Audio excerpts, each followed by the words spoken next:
As Clint handed her a few bills for his gas, he noticed a middle-aged manager watching from the back office.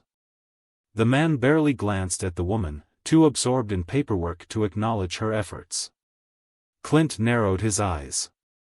"Does your boss know you're working these long shifts?" he asked. The woman hesitated before nodding. "Yeah, he does. Says I can take breaks if I need to, but," she trailed off, clearly knowing that wasn't an option. Clint tapped his fingers on the counter, thinking. He had seen many kinds of people in his lifetime, some who valued hard work and others who took advantage of it. This felt like the latter. Without another word, he walked toward the manager's office and knocked sharply on the door. The man looked up, startled, before recognizing the rugged face in front of him. "Mr. Eastwood," he stammered. "Didn't expect to see you here." Clint didn't waste time on pleasantries. "That young woman out there, how much are you paying her?" The manager shifted uncomfortably. Minimum wage, same as everyone else." Clint's expression hardened. "And you have her lifting heavy crates, working 12-hour shifts?" "She's pregnant, for crying out loud." The manager's face paled as he realized Clint wasn't just another customer. "Well, she hasn't complained," he muttered weakly. Clint took a step closer, his voice dangerously calm. "She shouldn't have to." Clint Eastwood pulled into a quiet gas station on the outskirts of town, his truck humming as he rolled to a stop. It was late in the evening, and the station was nearly empty except for a single worker behind the counter. As he stepped out to fill his tank, he noticed a young woman in a faded uniform struggling to lift a heavy crate of bottled water. Her movements were slow, her face etched with exhaustion. That's when he saw it, her rounded belly. She was heavily pregnant, yet working tirelessly. Clint watched as she forced a smile while assisting a customer, her back visibly aching with each step. Something about the sight unsettled him. A woman in her condition shouldn't have to work this hard, and yet, no one seemed to care. He approached the counter casually, but his sharp eyes never left her face. "Long shift?" he asked. She nodded, brushing a strand of hair from her sweaty forehead.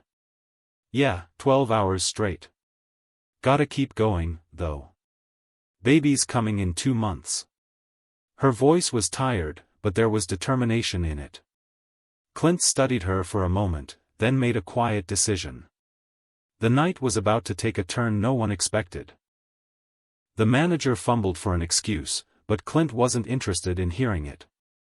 He turned and walked back to the counter, where the young woman was now restocking shelves. "What's your name?" he asked. "Emily," she said hesitantly. Clint nodded. "Emily, do you like working here?" She glanced around, then shrugged. "It's a job. I don't have many options right now." Clint leaned on the counter. "You do now." Before she could respond, he pulled out his checkbook and started writing. Emily's eyes widened as he tore the check and slid it across the counter. "That should be enough to cover your expenses for the next year.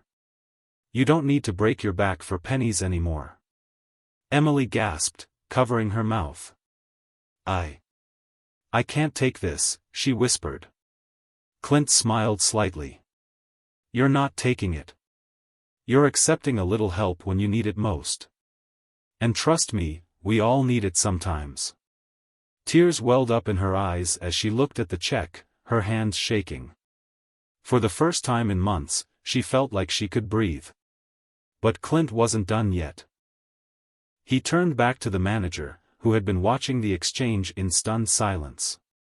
"And you," Clint said, his voice firm. "You've got 2 choices.